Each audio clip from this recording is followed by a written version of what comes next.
ओम शांति। ओम शांति।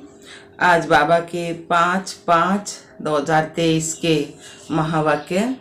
बाबा ने कहा, मीठे बच्चे, जी बाबा, तुम रूप बसंत हो, तुम्हें बाप की याद में भी रहना है, तो ज्ञान रत्नों का बीज भी बोना है, भारत का श्रृंगार भी करना है। प्रश्न दिया बाबा ने, तुम बच्चे कलयुगी गोवर्धन पर्वत को उठाने के लिए कौन सी उंगली देते हो? कलयुगी गोवर्धन पर्वत उठाने के लिए कौन सी उंगली देते हो? उत्तर दिया बाबा ने, पवित्रता की। पवित्रता की प्रतिज्ञा करना ही जैसे उंगली देना है। पवित्रता नहीं है तो भारत का हाल देखो क्या हो चुका है। पवित्रता है तो पीस परस्परिटी सब है, शांति भी है और सब धन भी, सब कुछ है ना, पीस परस्परिटी। इसलिए श्रीमत पर आग और कपों से इकट्ठे रहते भी पवित्र बनना है। प्रवृत्ति में रहते पवित्र बनना है, घर बार का संन्यास नहीं करना है। गीत आया है, आने वाले कल की तुम तकदीर हो। ओम शांति। माताओं ने, सभी सजनियों ने यह गीत सुना। बच्चे जानते हैं इस भारत की तकदीर में लकीर लगी हुई है। किस द्वारा लकीर लगी है? 5 विकार रूपी रावण द्वारा। अब फिर तुम बच्चे भारत की तकदीर बना रहे हो। तुम हो शिव शक्ति माताएं। जब ज्ञान सागर आते हैं तो माताओं के ऊपर कलश रखते हैं। तुम बच्चे जानते हो हम भारत की तकदीर बनाने अर्थात भारत को स्वर्ग बनाने वाले हैं। तुम बाप की सेना हो, बाप के घर की शोभा हो। माँ बाप के पास बच्चा नहीं होता तो घर जैसे सुना लगता है ना। अब यह दुनिया सुनी सुनी लगती है। अब तुम बच्चे इनको स्वर्ग बनाने वाले हो। बाप कहते हैं, मैं तो माताओं का गुलाम हूं, क्योंकि आगे यह माताएं पति की गुलाम थी। उनको कहा जाता है हिंदू नारी का पति ही गुरु ईश्वर सब कुछ है। वास्तव में इस समय की बात को फिर भक्ति मार्ग में ले गए हैं। परमपिता परमात्मा को ही इस समय कहा जाता है, तवमेव माताश्च पिता तवमेव बंधु सखा तवमेव सर्वम मम देव। सब कुछ एक है। हिंदू लोगों ने फिर पति के लिए कह दिया है। वास्तव में है शिव बाबा पतियों का भी पति। तुम तो सदा सौभाग्यशाली बनते हो और यह पति भी अमर है। शिव बाबा भी अमर है, अमरनाथ है ना। तुमको भी अमरनाथ अमरपुरी का मालिक बनाते हैं। ऐसे पति को बहुत याद करना है जो तुमको पढ़ाकर स्वर्ग का मालिक बनाते हैं। ऐसे पति को भूलने से रोना आ जाता है। बाप कहते हैं, क्या तुम्हारा साजन मर गया है जो तुम रोती हो? तुमको तो अभी सदैव हर्षित मुख रहना है। देवताओं का मुखड़ा सदैव हर्षित रहता है ना। मनुष्य देखने से खुश होते हैं। देवताओं ने वह खुशी कहाँ से लाई? संगम पर बाप ने ऐसा हर्षित मुख और खुश मिजाज बनाया था। अभी पुरुषार्थ करना है, तब ही तो अविनाशी बनेंगे। बाप कहते हैं, रोने की तो बात ही नहीं है। वाह, ऐसा सलोना साधन मिला है जिससे स्वर्ग के महाराजा महारानी बनते हो। तुम श्रीमत पर कदम कदम चलते रहो। तुम जो वर्षन सुनते हो वह एक एक वर्षन लाख रुपए का है। एक एक बात लाख रुपए की है। वह विद्वान लोग गीता वेदांत आदि सुनाते हैं तो कहते हैं यह एक एक वर्षन लाखों रुपए का है, परंतु ऐसा तो नहीं है। ये थी तो ये भगवान की बात कहने लगे फिर गुरु लोग। तो तुम हरेक रूप बसंत हो, ज्ञानी और योगी हो। आत्मा रूप है ना, बाप भी रूप, फिर उनको ज्ञान सागर कहा जाता है ना। ज्ञान की वर्षा कराने वाला है। तो बावन का सथुल पानी की बात नहीं है। इसको तो ज्ञान रतन कहा जाता है। तुम्हारा शरीर है, तुम कहते हो पाप आत्मा पुण्य आत्मा। पाप परमात्मा, पुण्य परमात्मा नहीं कहेंगे।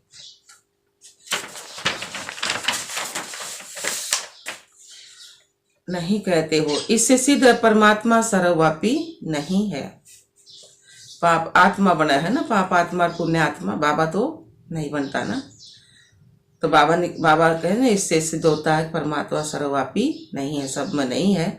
माया पाप आत्मा बनाती है और बाप पुण्य आत्मा बनाते हैं।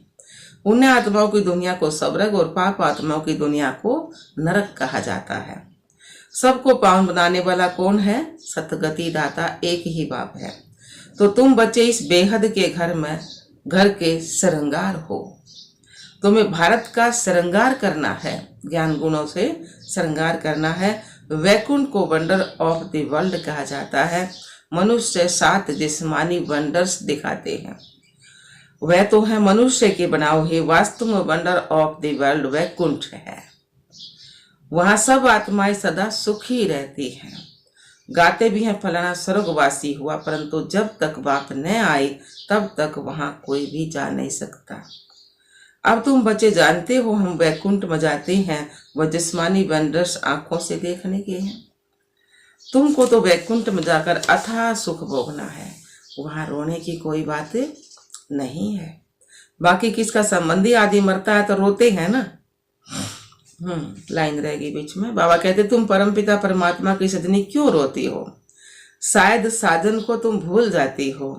साजन को भूल जाना माना उनसे विदाई लेना।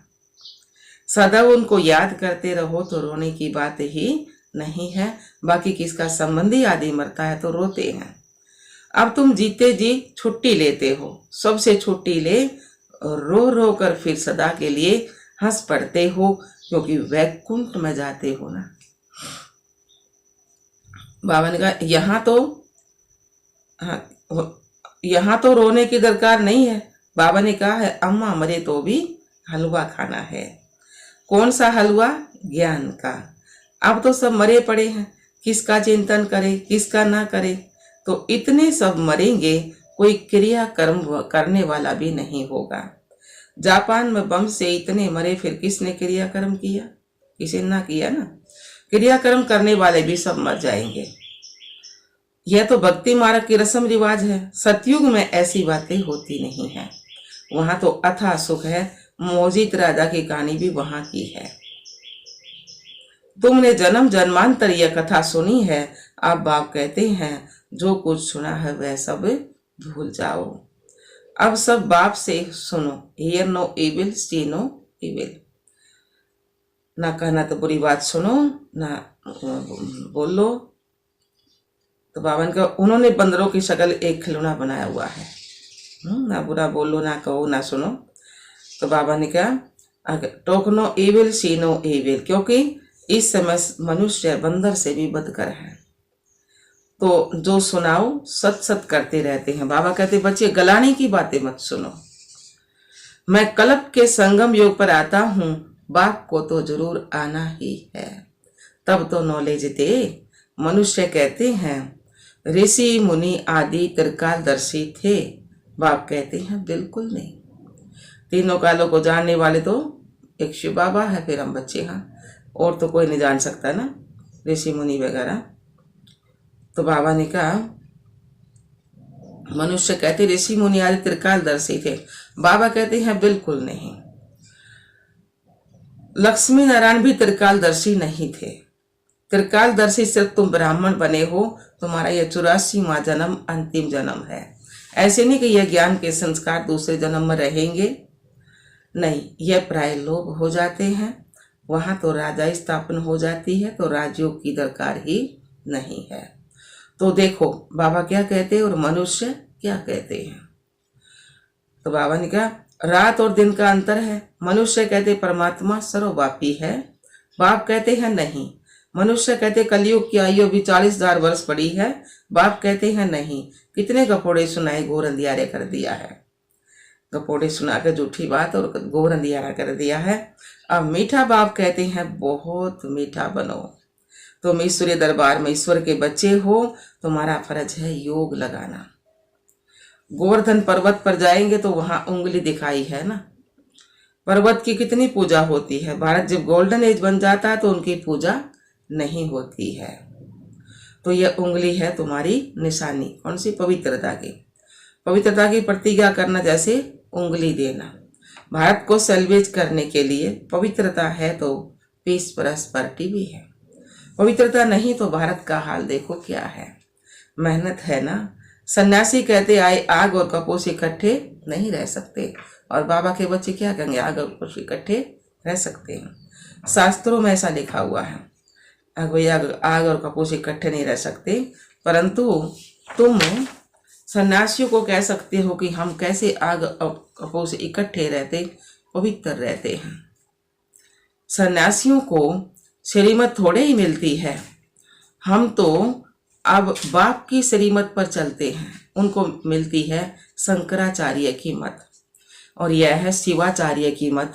तुम शिवाचार्य के बच्चे हो, यह कोई भी नहीं जानता। कहते हैं परमात्मा ज्ञान का सागर है, तो आचार्य हुआ ना। वह शंकराचार्य है ना, साधुओं का बड़ा।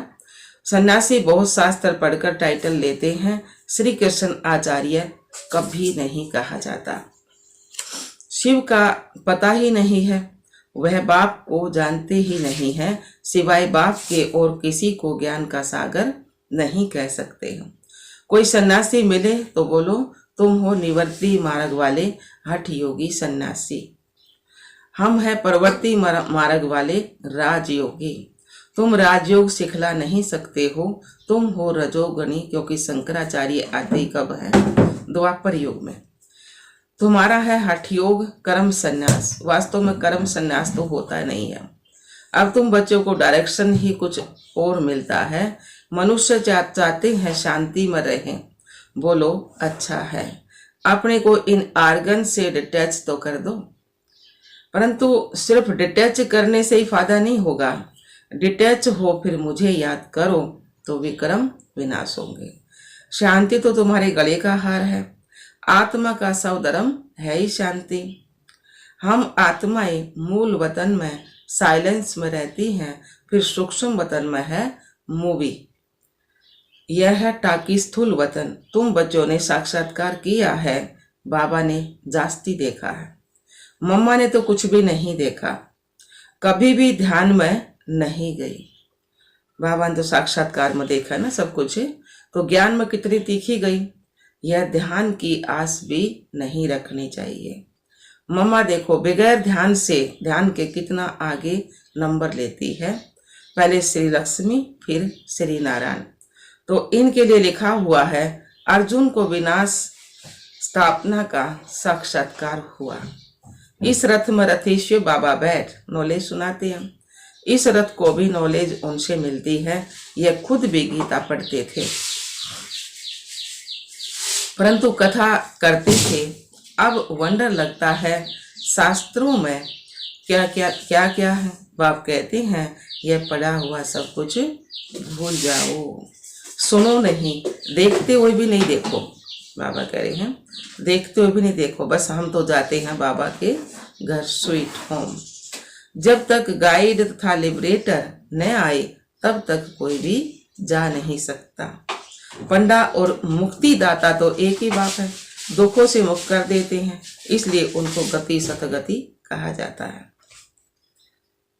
गति सतगति दाता कहा जाता है। वह है मनुष्य सृष्टि का बीज रूप सुप्रीम सोल, निराकारी दुनिया आत्माओं के रहने का धाम। ऐसे नहीं कि ब्रह्म परमात्मा है, उसमें आत्माएं लीन हो जाएंगी, नहीं। कितनी वंडरफुल बातें हैं। परंतु तुम्हारा 84 जन्म का पारट अविनाशी है, यह कब भी मिट नहीं सकता। सृष्टि अनादि रची हुई है, सतयुग को नई सृष्टि कहा जाता है, अब है पुरानी सृष्टि। बाकी सृष्टि कोई विनाश नहीं होती है, बाप आते ही हैं पतित सृष्टि को पावन बनाने।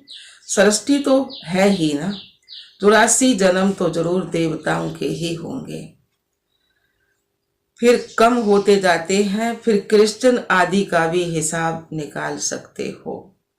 वास्तव में भारतवासियों की जनसंख्या बहुत होनी चाहिए, परंतु और धर्मों में कन्वर्ट होने के कारण कम हो गए हैं। नाम ही हिंदू रख दिया है। बाप कहते मैं आता ही तब हूं जब मुझे ब्रह्मा द्वारा देवी देवता धर्म की स्थापना करनी है, शंकर द्वारा विनाश। फिर जो स्थापना करते हैं वही पालना करेंगे। इस समय स्थापना ब्रह्मा के द्वारा हो रही है, फिर सतयुग में विष्णु द्वारा पालना होगी। तो गांधी जी को भी उन्होंने मदद की, मेहनत की, आज बहुत सुखी हैं। वहां सुखी तो सब बनेंगे, बाकी पद में फर्क पड़ जाता है ना। जो बाप की याद में रहते हैं और वर्षे को याद करते हैं वहीं तो सूर्यवंशी बनेंगे। बाबा ने कहा कम याद करेंगे तो चंद्रवंशी बनेंगे, नहीं तो फिर प्रजा दास दासिया आदि भी वहां बहुत चाहिए। बाप ने समझा है योग बल से ही कोई भी विश्व का मालिक बन सकता है। तुम हो योग बल की अहिंसक सेना। क्रिश्चियन को भी इतना बल मिल जाए तो विश्व के मालिक बन सकते हैं, परंतु ला नहीं कहता। वह बंदर की कहानी है ना। श्री कृष्ण के मुख में माखन आ जाता है विश्व की राजाई का, तो विश्व का राज्य योग बल से मिल सकता है। बाप कहते मैं स्वर्गदस्ता हूँ, तुम बच्चों का भी यही धंधा है। बच्चे फिर बाप के बन स्थापना में मदद करते हैं। अच्छा जी बाबा, मीठे मीठे से खिला दे बच्चों प्रति माता पिता बाप दादा का याद प्यार और गुड मॉर्निंग। रूहानी बाप की रूहानी बच्चों को नमस्ते। हम रूहानी बच्चों की रूहानी बाप दादा को याद प्यार गुड मॉर्निंग नमस्ते नमस्ते नमस्ते जी। हम बाबा के बच्चे सदा रहे हंसते और हंसाते। शुक्रिया मीठे बाबा, शुक्रिया बाबा। धारणा के लिए मुख्य सार, पहला पॉइंट बताया बाबा ने, सदा हर्षित और खुश मिजाज रहना है, कभी भी रोना नहीं है, जीते जी सबसे छुट्टी ले लेनी है, किसी का भी चिंतन नहीं करना है। दूसरा पॉइंट है अपने शांति सब धर्म में स्थित रहना है, ज्ञान और योग बल से तीखा जाना है, ध्यान की आस नहीं रखनी है। वरदान दिया बाबा ने, यथार्थ श्रेष्ठ हैंडलिंग द्वारा सर्व की दुआएं प्राप्त करने वाले सर्व के स्नेही भाव। यथार्थ श्रेष्ठ हैंडलिंग द्वारा सबकी दुआएं प्राप्त करने वाले सर्व के स्नेही भाव। सार में क्या बाबा, जैसे बाप ने किसी भी बच्चे की कमजोरी को नहीं देखा ना, हिम्मत बढ़ाई कि आप ही मरे थे, हैं और सदा बनेंगे, ऐसे फॉलो फादर करो। हर एक की विशेषता को देखते संबंध संपर्क में आओ तो आत्माओं से सबतः आत्मिक प्यार इमर्ज होगा और बाप के साथ साथ सर्व के स्नेही बन जाएंगे। जहाँ आत्मिक स्नेह है वहाँ सदा सभी द्वारा सद्भावना और सहयोग की भावना सबतः ही दुआओं के रूप में प्राप्त होती है। इसको ही रूहानी यथार्थ हैंडलिंग कहा जाता है। स्लोगन दिया बाबा ने, अपने श्रेष्ठ संकल्पों की एकाग्रता द्वारा अन्य आत्माओं की भटकती हुई बुद्धि को एकाग्र कर देना ही सच्ची सेवा है। अपने श्रेष्ठ संकल्पों की एकाग्रता द्वारा अन्य आत्माओं की भटकती हुई बुद्धि को एकाग्र कर देना ही सच्ची सेवा है। ओम शांति बाप दादा।